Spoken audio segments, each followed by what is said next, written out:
सभी प्यारे बच्चों को गुड मॉर्निंग। आपका अपना यूट्यूब चैनल एल के एम मीना पे सभी का स्वागत है। तो प्यारे बच्चों, आज की वर्कशीट हमारी शिक्षा निदेशालय की तरफ से दी जाने वाली वर्कशीट नंबर 21 और वैसे हमारा विज्ञान और ये कक्षा 7 के बच्चों के लिए यहाँ पे सभी बच्चे अपना नाम लिखेंगे और यहाँ पे अपने कक्षा अध्यापक का नाम लिखेंगे। आज की तारीख 11/12/2020 और दिन हमारा शुक्रवार का। तो आज की वर्कशीट की वीडियो को आप सब बच्चे अंत तक देखेंगे और अगर आप मेरे यूट्यूब चैनल पर नए हो तो सबसे पहले यूट्यूब चैनल को सब्सक्राइब भी करके रखें और बेल आइकन को ज़रूर दबा के रखें, जिससे जब भी यूट्यूब पे वीडियो डाली जाए तो उसका नोटिफिकेशन आप सबको अच्छे से मिल सके और आप अपनी पढ़ाई कर सको टाइम से। तो शुरू करते हैं आज की वर्कशीट मानव में पाचन। कि मानव में पाचन किस किन अंगों में होता है, किन किन अंगों के माध्यम से कौन कौन सा कार्य होता है। तो आप सब अच्छे देखेंगे भाई। देखो, ये हमारा यहाँ पे ये जो डायग्राम दिया हुआ है, तो ये हमारे बिल्कुल शरीर का यहाँ पे डायग्राम दिया हुआ है अच्छे से। तो इस डायग्राम को आप देखेंगे कि कौन सा अंग कहाँ कहाँ होता है। ठीक है बेटा। तो देखो, सबसे पहले हमारे मुख के बारे में हम कर दें। मुख, ये हमारा सबका मुख होता है। ठीक है बेटा, ये ठीक है। देखो, तो भोजन का ग्रहण मुख्य मुख द्वारा ही होता है। आहार को शरीर के अंदर लेने की क्रिया अंतःग्रहण कहलाती है। ये हमने पिछली वर्कशीट में पढ़ा, इस वर्कशीट में हम रिपीट कर रहे हैं। ठीक है। अब देखो आगे भाई, जब ये मुख में हम भोजन चला गया, ठीक है, अब जीभ जीभ ही तो उसका स्वादन करेगी। यकृ भाई, जो जीभ है, देखो ये हमारी यहाँ पे जीभ होती है जो यहाँ पे जुड़ी होती है, तो ये अंदर दिखा रहा है। तो जीभ का तो अनुभव आप सबने कर ही लिया होगा। ठीक है, ये जीभ हमारे अंदर होती है। ठीक है बेटा, ये जीभ का डायग्राम दिया। इस डायग्राम को आप अच्छे से कॉपी में भी बनाएंगे एक पूरे पेज में। अब देखो, ये जीभ भाई ये हमारा आ गया। तो ये हमारी बेटा जो भोजन नली होती है, ये वाली जो दे रखी है, ये हमारे बिल्कुल आर पार होती है शरीर पेट में, शरीर के अंदर। कि निगला भोजन भोजन ग्रसिका में जाता है। जो भोजन ग्रास नली है तो उसके माध्यम से ग्रासिका में जाता है और ग्रसिका की भित्ति संकुचन से भोजन सीधे नीचे की ओर सरकता है। जो ग्रसिका की जो भित्ति है, तो उनके माध्यम से भोजन नली के माध्यम से वो नीचे सरकता जाता है। जैसे हम खाना खाते हैं मुख के माध्यम से, तो वो नीचे धीरे धीरे सरकता जाता है। अब आगे कि देखो, वो सबसे पहले जो भोजन वो जो पहुंचता है, तो वो कहाँ पहुंचता है, वो हमारे सीधे अमाशय में पहुंचता है। कहाँ पहुंचता है बेटा, अमाशय में। देखो यहाँ पे डायग्राम में दिखा है कि ये सीधा हमारा किस में पहुंचता है, अमाशय में पहुंचता है। तो ये हमारा अमाशय का डायग्राम है। तो अब इस अमाशय के बारे में पढ़ेंगे कि अमाशय मोटी भित्ति वाली एक थैलीनुमा संरचना होती है और यह एक और घृषिका नलिका से खाद्य प्राप्त करती है, मतलब भोजन प्राप्त करती है, और दूसरी ओर क्षुद्रांश में खुलता है। कि कहाँ खुलता है बेटा, ये इस जगह खुलता है। अमाशय का आंतरिक स्तर स्त्रावित करता रहता है। भाई क्या क्या स्त्रावित करता रहता है, देखो ये चीज़ स्त्रावित भाई श्लेष्मल करता है। ठीक है, अमाशय के आंतरिक स्तर को सुरक्षा प्रदान ये करता है। ठीक है, ये बृहदाब और पाचक रस भी ये निकालता रहता है। हाइड्रोक्लोरिक अम्ल भी स्त्रावित ये करता रहता है। जो पाचक रस होता है प्रोटीन को सरल पदार्थों में विघटित कर देता है और अम्ल अनेक जीवाणुओं को नष्ट करके भोजन के साथ साथ वहाँ पहुँच जाते हैं, जहाँ साथ ही वह माध्यम को अम्लीय बना देता है और जिससे पाचक रसों की क्रिया करने में सहायता भी मिलती है। ये जो 3 रस ये बनाते हैं अंदर कि जो अमाशय के अंदर ये बनते हैं, तो ये इन सब का अपना अपना अलग कार्य होता है। ठीक है बेटा, श्लेष्मल, पाचक रस और हाइड्रोक्लोम, तो इनके बारे में भी आप अच्छे से याद रखें।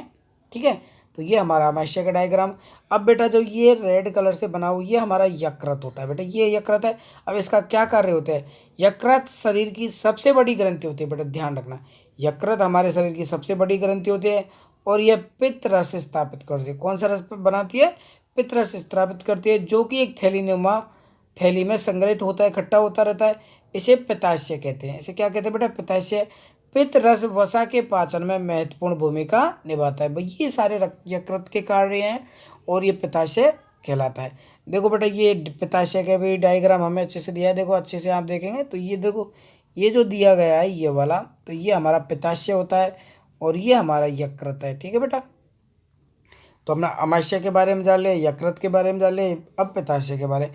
अब देखते हैं बेटा अग्नाशय।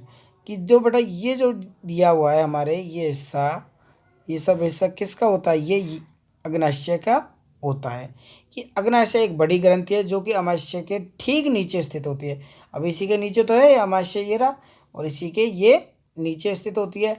अग्नाशय रस कार्बोहाइड्रेट एवं प्रोटीन पर क्रिया करता है तथा उनके सरल रूप में परिवर्तन कर देता है, जैसे कार्बोहाइड्रेट, शर्करा, सरल शर्करा जैसे ग्लूकोज, वसा, वसा अम्ल में ग्लिसरॉल, प्रोटीन को अमीनो अम्ल में ये क्या परिवर्तन करता रहता है। तो ये अग्नाशय के कार्य होते हैं।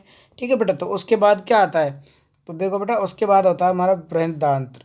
जो बृहद ये दांत्र है, तो ये होते हैं हमारे वृद्धांत्र, ये ठीक है ना, ये बगल में, तो ये हमारे वृद्धांत होते हैं। तो इनके क्या है कि जो ये क्षुद्रांश की अपेक्षा चौड़ाई इनकी लगभग 1.5 मीटर लंबी होती है। देखो ये जो दिखा रखी है चौड़ाई, तो 1.5 मीटर है।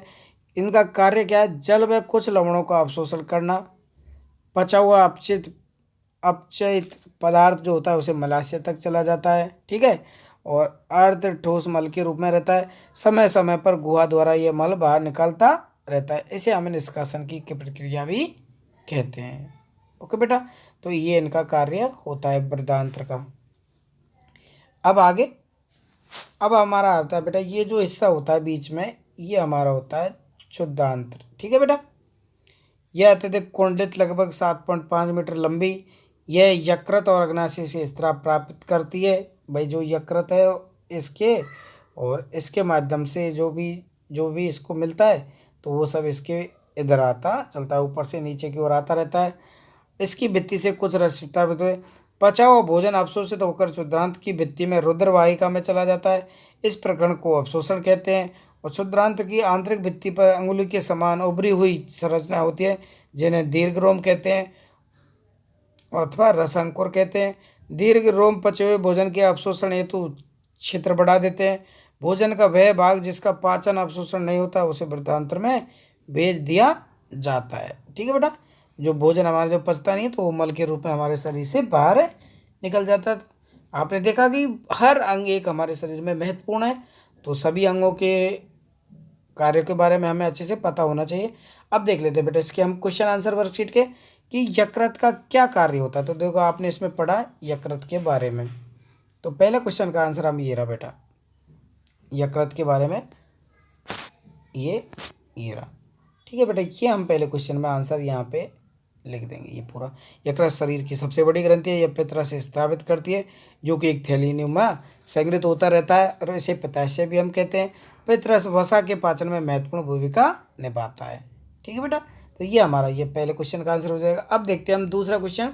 दूसरा क्वेश्चन है हमारा कि पाचन तंत्र के कौन से अंग द्वारा ये क्रियाएं संपादित होती हैं, कि जैसे जीवाणु नष्ट करना और भोजन का संपूर्ण पाचन।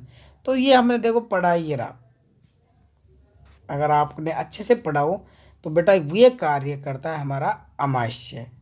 बेटा कौन सा अंग है वो, अमाशय। देखो इसमें आपने पढ़ा यहाँ पे, तो वो हमारा अंग हो गया अमाशय। कि देखो यहाँ पे हमने पढ़ा कि ये भाई जो जीवाणु को नष्ट भी करता है और भोजन को बिल्कुल पाचन भी ये करता है। तो हमारा ये दूसरे क्वेश्चन में हम लिख देंगे कि इसका आंसर मैं यहाँ पे लिखता हूँ, वो हमारा कौन सा अंग होगा बेटा, अमाशय। क्लियर बेटा। तो ये हमारा दूसरा क्वेश्चन हो जाएगा। तो ये भाई जीवाणु नष्ट करता है और भोजन का संपूर्ण पाचन यहाँ पे ये कर रहा है, तो वो हमारा अमाशय अंग हो जाएगा। अब तीसरा क्वेश्चन है दीर्घ रोम तथा रसांकुर किन्हें कहते। तो देखो आपने यहाँ पे पढ़ा, ये तीसरा क्वेश्चन ये रहा कि क्षुद्रांत्र की आंतरिक भित्ति पर अंगुली के समान उभरी हुई संरचना होती है जिसे दीर्घ रोम या रसांकुर कहते हैं। तो ये हमारा यहाँ पे इसका ये आंसर हो जाएगा। क्षुद्रांत की आंतरिक भित्ति पर अंगुली के समान उभरी हुई संरचना होती है जिसे दीर्घ रोम या रसांकुर कहते हैं। अब देखो मानव पाचन तंत्र का एक स्वच्छ नामांकित चित्र बनाइए। तो आप सब बच्चे इस डायग्राम को अच्छे से अपनी कॉपी में बनाएंगे, और जैसा जैसा इस वर्कशीट में दिया गया है वैसे वैसे इस चित्र को बनाते हुए उनके नामों को भी आप अंकित करेंगे। ठीक है। तो आप पूरे कॉपी के पेज में इस चित्र को बनाएंगे अच्छे से, साफ साफ दृष्टि से, और इनके नाम लिख देंगे। खाली क्या लिख देंगे बेटा, नाम। भाई इसी अंग ये है, ये अंग ये है, ये अंग ये जीव है, ये क्षुद्रांत्र है, ये अग्नाशय है, ये वृद्धांत्र है, और ये अमाशय है, ये पित्ताशय है। तो इन सब के आप अच्छे से नाम लिखेंगे। तो प्यारे बच्चों, आपकी ये वर्कशीट कंप्लीट होती है तो सभी प्यारे बच्चे से विज्ञान की कॉपी में करेंगे और अपने टीचर से चेक करवाएंगे।